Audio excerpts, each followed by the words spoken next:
People always believe it's going to be pressure, just having that legacy last name. But I think pressure is a privilege, just to come out here each and every day and know that I'm probably going to have a target on my back, as well as people are going to expect me to be some type of way. Then they meet a totally different person. I feel as though that's just just goes ahead and shows you my character and how I was raised by my mother.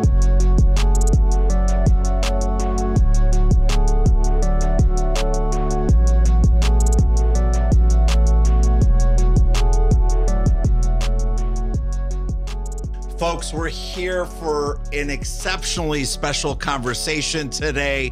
My guy, Brenden Rice, wide receiver, USC Trojans, one of the top guys coming into the draft this season. What a privilege.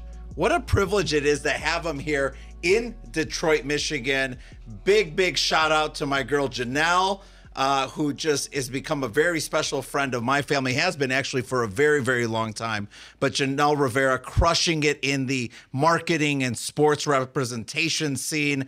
And her friend, Farron Benjamin, your agent. I mean, for them to help us just put this together today, what a gift. Brenden, welcome to the show. Thank you for having me, Manny. I just, can somebody just put a camera, can we zoom this thing in on him? I just told him, I'm like, look, I'm all over NFL football Sundays. And he walked in and I'm like, he's dressed better than 90% of the league on Sundays. I cannot wait to see you suited up this fall. But look, you're in Detroit. It's a couple days before the draft. There's a ton of noise, positive noise going on in your life. What's the biggest thing that's been weighing on your mind right now as you get ready for the next couple days? Just trying to stay in the moment. Don't let the moment get too big. I feel as though like there's a lot of chaos going on. People are tired. People haven't slept in days, which is people I'm speaking as in me. And I'm just like trying to network out here in Detroit and just get to know everybody, because life after football, you guys want to go ahead and just put yourself out there to go ahead and put yourself in the right position for the future. Yeah, and that, again, is another testament, and I want to make sure that I take a second right now to give a major shout out to Jackie Edwards. And I'm so disappointed that I didn't get to meet Jackie today. But Jackie, just know I'm thinking about you and I'm sending you some mad love and respect. You know, you are way more than football. And the fact that you're coming up into the draft and you're already thinking about, man, that second chapter, because I'm going to have a whole other magical life after I'm done putting the pads on. It's just a testament to probably a lot of the impact and influence that your mother's had on your life. Would you agree with that? I would definitely agree. My mother has had a huge impact on my life. She always thought of me as more than a football player and instilled that within me. And then taking it just a long ways, man. Like, shoot, she's diversified me, helped me just come into myself, I would have to say. I was in private school growing up. I always took care of my grades. I got big into real estate, got big into business, just following in her footsteps. Yeah, I love that. I love that you said, you referenced this idea that from a very young age, she was talking to you about a lot more than just sports. Because I will say, like, I was just looking at the family tree of standout professional athletes, from a father to half brothers to stepfather, brother. I mean, I'm sure there's many more. But talk about maybe when it was clear to you and obvious to you that football would be one of your many loves. I would have to say at 5 years old, looking at my brother and my sister go out to the game of football and just dominate. Even my sister was good at it. She used to make my brother cry at practice. So just taking it like step by step. I was actually pretty good at basketball at one point in time, and I had to make a decision like, hey, do I want this for the rest of my life? And I was like, why wouldn't I? I'm following into a legacy and I'm creating my own. When you were young, I love asking about this. I'm always surprised by the responses from different guys that are playing in the NFL. But which sport, when you were young, would you say, hey, that's the sport I thought I was going to go pro in? You see, I always kind of want to go to baseball, and I want to be a basketball player just because of LeBron James. And But like I had to come to terms with myself. Like, come on, guys, let's be real. I'm only gonna be about 6'2", 6'3". I'm gonna be a little bit thicker than the rest of these guys probably. So let me go ahead and just follow into this legacy of being a receiver. Talk about the legacy of being a receiver. Sure. Jerry went ahead and did it before me, and I used to just love watching him, Calvin Johnson, Percy Harvin, Julio Jones, the long list of receivers that just, took it away so far. And I feel as though that their foundation was just work ethic and just being a great figure to the community. So I want to follow into that. Yeah, I think, and obviously I wanted to make sure that you had the opportunity to make the connection, but your father's Jerry Rice, right? And so obviously, being the son of one of the greatest wide receivers in all of the NFL history, there's a little bit of pressure. Can you talk about what that's been like growing up? People always believe it's going to be pressure, just having that legacy last name, but I think pressure is a privilege. Just to come out here each and every day and know that I'm probably going to have a target on my back, as well as people are going to expect me to be some type of way. Then they meet a totally different person. I feel as though that's just just goes ahead and shows you my character and how I was raised by my mother. Yeah. So can you talk a little bit more about that? Because I've seen a little bit of information as we were preparing to have you on today that many of like the core values in this young man that's in front of me today, high integrity, high character, high work ethic, high octane. I know a lot about that. A lot of that really does come from the upbringing with your mom. Is that right? And talk a little bit about your childhood and more about the school and some of those values that you really absorbed from your mom raising you. Man, you're gassing me right now, man. I appreciate that. All these compliments. Thank you. Well, that's how I feel about you. I have a great team that helps me prepare. And I'm like, man, I know my son and I watch you play, but like to finally meet you, it's like, man, I got to dig deeper into knowing who you really are. And there's so many positive things that we were able to uncover just about your childhood and absolutely the impact and influence that your mom had. So I want to make sure that that story comes out on top of the fact that you're this incredible football player and you're going to have a great career. Thank you, man. I appreciate that. Oh, shoot. I grew up in Chandler, Arizona. My stepdad played for the Arizona Cardinals, Indianapolis Colts. His name is Rick Cunningham. Yeah. My brother played at Texas A&M. And shoot, just growing up in Chandler, Arizona, it's a real football town that people really don't think it's like, just coming up. We have so many great legacies and people that just come out of Chandler, like Cam Jordan. We had N'Keal Harry. We got a couple guys in this draft class. And some guys I've been like watching growing up, and next thing you know, I'm here with them at this stage. Ended up going to Colorado for a couple of years, and ended up going to USC with Lincoln Riley and Caleb Williams. Talk about your decision to head over to Colorado. I went to Colorado just because I don't really like to say because we're in Detroit, Michigan, but Mel Tucker was a salesman, y'all. He was definitely a salesman, and from what I knew and who he was, and then coming to later to find out more, but like just what he offered to the game of football, as well as I wanted to start my own legacy at Colorado, and I wanted to build something from the ground up. When did you know that it was, and I know it's a difficult decision for any and all student athletes to transfer in the middle of a good, solid career, but when did you kind of know it was time to consider making a transfer? I knew it was time to consider making a transfer when I feel as though like some of the coaches came to me and was like, hey, if you want to take it to that next step in life, you're going to have to take it. You're going to have to leave the university and search for somewhere you're going to be within competition and have someone that's going to be attentive to you 24/7. And you could feel it going downhill, but it sucked to me because I love Colorado. I loved everything about it. I love going over that hill and seeing the Flatirons. I love the fan base, and it really hurt me in the long run.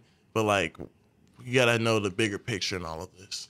Yeah, and can you share with our listeners a little bit about what that decision-making process looked like once you mentally made the decision to transfer? It was a couple days, couple weeks. I was honestly going back and forth with the coaches, picking their brains. And then like once I actually ended up transferring, I felt like just a relief off my shoulders. Yeah. And then being in the portal, it's crazy in that portal, man. Yeah, It's talk about crazy. that a little bit. That's what I was trying to pull out of you a little bit. Is like, because I know it's like a rager now. Yeah, it's It's like rager. an absolute rager. The second you dip your toe in, man, it's like woo. Yeah. Right? Before I dipped my toe in there, it was crazy. People knew. But the portal, my phone was blowing up 24/7. I had a couple offers to go places for a lot of lumps of change. What did you narrow it down to? I think some people who aren't familiar with your story, they might enjoy understanding who were the top contenders at that time for you and why? The top contenders for me at that time, I knew where I was going. I only had one contender. Okay. Lincoln Riley called me. I just wanted to be at USC because the USC School of Business, the great receivers that have come, the long legacies, and then you got Caleb Williams and Dennis Simmons. I want to learn from Dennis Simmons, which is the wide receiver coach, and build upon my football IQ and actually be taught of how to be a receiver and how to look at coverages in different instances and stuff like that. What were one or two of the things that maybe surprised you the most about when you finally arrived on campus and began to get integrated into that football culture and that locker room? There's so much more to the game of football than you really know. You're always learning.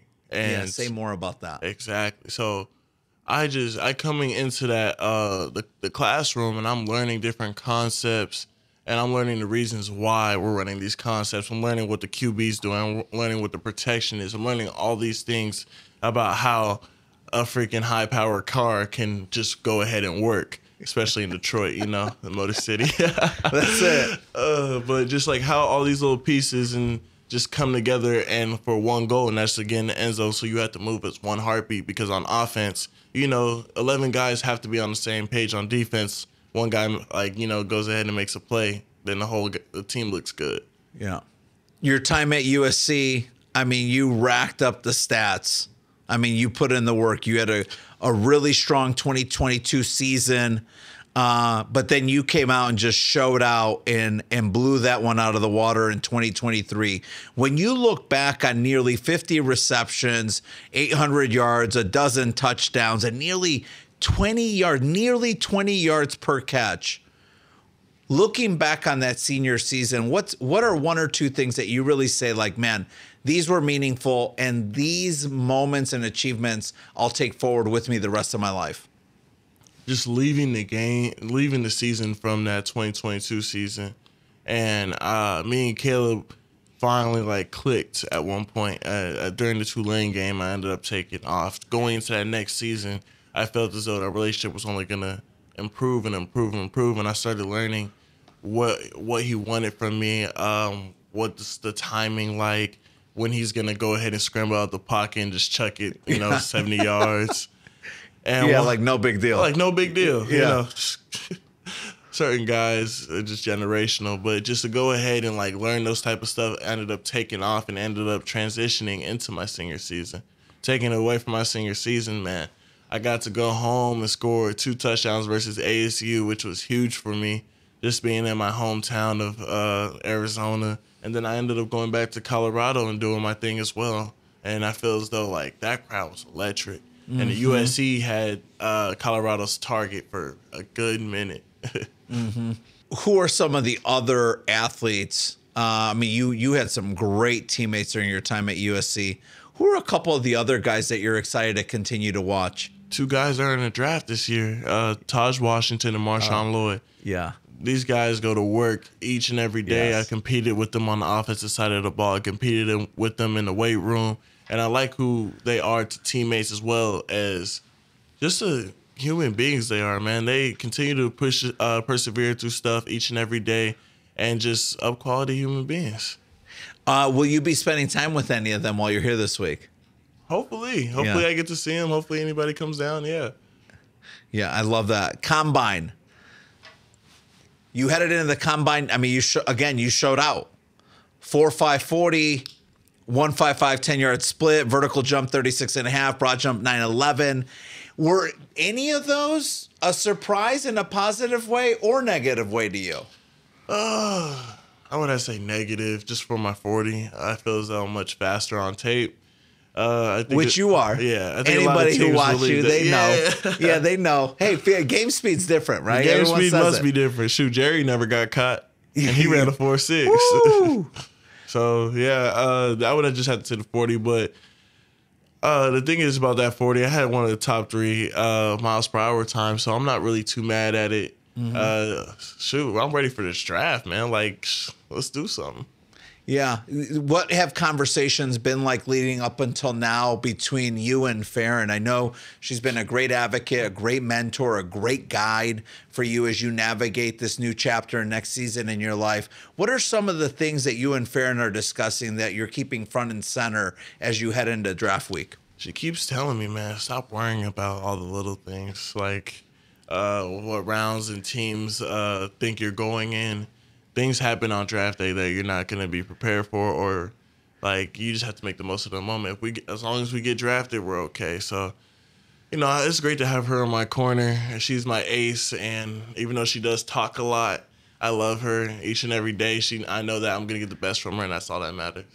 When you think about, because you've been around the game of football for a long time, and so most of the most successful athletes at the professional level have excellent representation.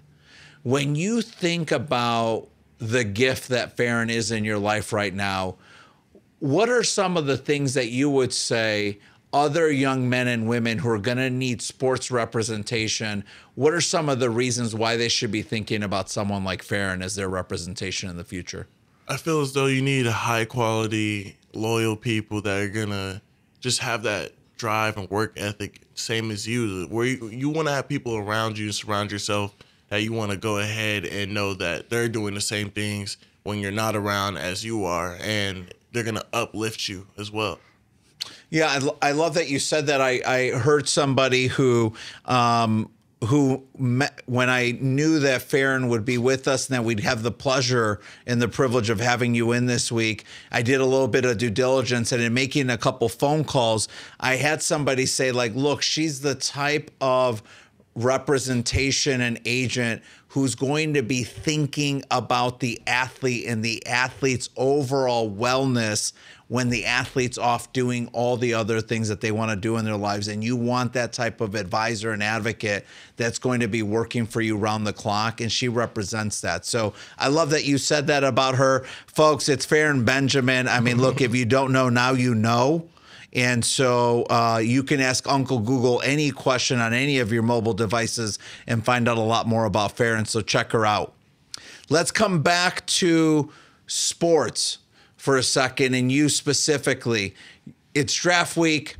I know that you've been thinking about different teams, but man, when you were a little boy thinking about making it to the NFL, what were the teams that 5-year-old Brenden Rice was thinking he would play on someday?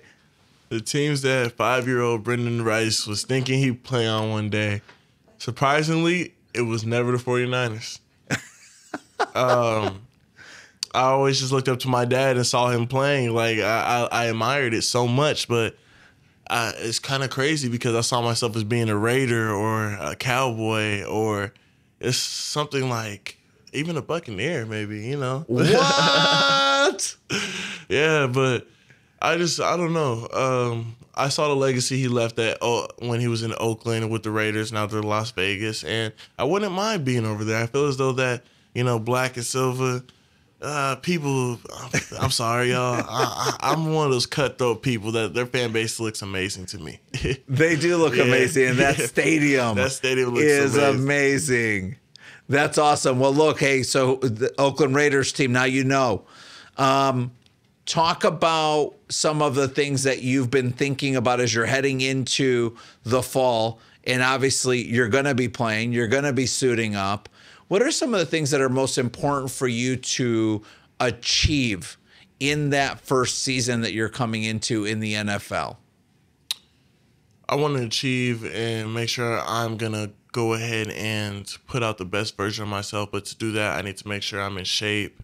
I need to make sure that I am on a clear mental state. So I have to make sure that the people around me, as well as externally and internally, are going to be pushing me and uplifting me forward, because that matters.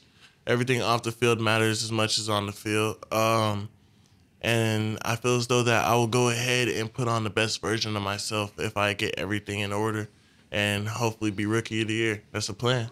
I love where the mind's at. And you know what? I love that you said that even more. I was just listening to a podcast this morning before I came into work, and it talked about how the difference between good and elite is from the neck up, meaning the mindset is where the war must first be won. And I loved that, and it really stood out to me. And obviously, Brenden, look, you represent that in so many different ways. I'm glad that you said that. Let's talk about other people that have been influential in your life, but you also know will continue to be influential in your life, in addition to, obviously, your beautiful mother, Jackie Edwards, Farron Benjamin, and Janelle Rivera. Who else is in your small circle of humans that you know, hey, going forward, as I continue to audit my circles, these are the people I'm going to keep close to me so that I can really show out this fall? I would say just a couple of the USC alumni. Just having the USC alumni around, man, they're so branched out, and you can just go anywhere. And if you have that USC degree, it's huge. And how many things that they're invested in and networked all into, you can go ahead and make sure that your future plan, or if I wanted today to say, hey, I want to go ahead and get $1 million for this business from John McKay, I'm pretty sure I could probably get it. So yeah, just making sure that I go ahead and stay within the USC alumni group, I'll be happy. Let's fast forward the clock a little bit. You have an incredible 12 to 15-year career in the league. You're in your early to mid-30s. You're still a young man then. What's that second chapter of your life look like? Are there passions? I'm like, look, you're on fire today wearing that. So obviously you're into fashion. You value the way you show up. Your presence and your energy has been incredible today. What are some of those things that you're thinking about for that second chapter of your life when you're done playing football? Investment opportunities Say within more. duplexes, going ahead, just, owning apartments, owning houses, real estate, hopefully investing within my own business, my real estate business, as well as maybe starting a clothing brand in the future. It's hard and challenging, but I need a lot more free time. So that's life after football. And then Paris Fashion Week, maybe a little bit of modeling, a little bit of acting. I feel as though I could go on to being a sports host and being able to talk on TV. Yeah. I love that. Let's start with the first one. So you referenced real estate. Where did your interest in real estate come? Because I understand that you had an interest in real estate from a very, very young age. Where do you think that was born from for you? It came from my mother. My mother had long days at the office, and right after school, I would have to catch the bus and go up to the office and meet her there. And I would just sit at like one of the, I forgot what it's called, man. It's like the show house. The model home. Thank you. Yes. Thank you. Yeah, I was sitting in the model home, and I would always have this this Tigger freaking stuffed animal, as well as all my stuff on the bed, and everybody knew it was mine. So I got invested in it so early at a young age, and I saw all the homes, and I wanted to do something like that in the future. That's awesome. And so right now, real estate's definitely something that you want to continue to get more ingrained in, even while you're playing, right? You reference fashion. Talk about that. Where did your interest in fashion and your desire to show up and show out like that, where did that come from? I just watched guys growing up, even Dennis Rodman had his own sense of fashion, but I'll say I love Dennis Rodman. It's not my taste, but he was killing it on his own, man. He was showing his personality, and that's what it really is. Within fashion, you just got to go ahead and show your personality, show who you are. You can bring it back. You can be studious. You can, go streetwear. There's so much levels that you can really take it. Yeah. I like the fact that you acknowledge. I mean, I think at the end of the day, he was an incredible athlete, but he was himself. Mm-hmm. And there's a lot to be said for a man or a woman who shows up and they're their most authentic self, right? Exactly. And hey, yeah, some of the things were out there, but he had so much creative flair. So you talked about real estate and fashion being in that second chapter potentially. Also some modeling and acting. Are there men or women that have retired from the world of pro sports that you've watched that you'd say, you know, I'm watching them live that second chapter on TV, and I want to do something like that? Are there people you're looking up to right now? Oh, Shannon Sharp. Oh, yeah, he's taking it the next level, man. Yeah. You know, he came in, what was he, a late round draft pick, right? Yeah. And he's putting so much into the game, ended up being a Hall of Famer, and now he's taking the broadcasting and sports and to the next level, and that's what I want to go ahead and do. Yeah, I love that. I love the fact that you've got this certainty in your mind. You already have a vision for it, clear values, high character, high integrity, high grind. Let's bring it back a little bit to this week before we go. I know we're coming up on time. Any other thoughts that are really weighing on you as you head into the next 72 hours and the draft kicks off? Making sure that I'm going to be in the best shape to go into this rookie minicamp, to be honest. I can't go ahead and control the uncontrollables, but I can control what I can control, and that's just hitting that field. Yeah, talk about that, your physical, mental, emotional wellness. What are some of the things that you're doing now on a consistent basis to really take care of yourself? Making sure I get enough sleep at nights, for one. I need to do a little bit better job with that right now. It's a special week. It's okay. And then as well as just every time trying to find just some time in the day that I'm going to the field, I'm going to the weight room. Yep. Because this is a hectic process, but we have to be in shape. And about a couple of days, the team's going to call us up, and if you're not ready, you know, they're going to go to that rookie mini camp, and they're going to make a fool of you, try to make an example of you, not a fool, excuse me. Where are you training right now? Arizona. Okay. And are there a couple guys that you train with consistently? My wide receivers coach, basically just go out there, run routes, drills, and then me and him get a little bit competitive all the time. He go hit the the weight room, and we'll see who can do more 225 or more squats than each other. Just, you know, we like to compete against each other. He's an old head, but he played in the league for a couple of years. Yeah. The guy's probably like 15 years younger than me. But before we go, Brenden, a couple last things here. What are a few of the things that you're taking forward to a team today that you're saying, like, look, when I get drafted, these are a couple things that this team, that this coaching staff, that this organization can count on getting from Brenden Rice? Just a dude that's going to go out there and put his best foot forward each and every time. I built myself, my foundation is work ethic, and I'm known for my practice habits. So each and every day, you're going to get the same person out of me. And you're going to get someone who just wants to be a student of the game and just apply himself each and every day so he can really absorb as much knowledge as he can. Because he wants to be here. He wants to build out a 10 to 15 to 20, even hopefully 20-year plan within the NFL. And he wants to leave an impact among his fellow teammates and hopefully be a leader that leads them out on Sundays. We have a ton of student athletes that listen to the show across the country, which, hey, folks, we appreciate you. What's the best piece of advice that you'd pass down to a student athlete at the high school or college level about pursuing their dreams, being coachable, putting in the grind, and being a great teammate? You may think that you have that time tomorrow when you really should be going out today and making it happen. Because even my dad used to say, today I will do what others won't, so tomorrow I can do what others can't. So make sure you do the most of it. Make the most of it today.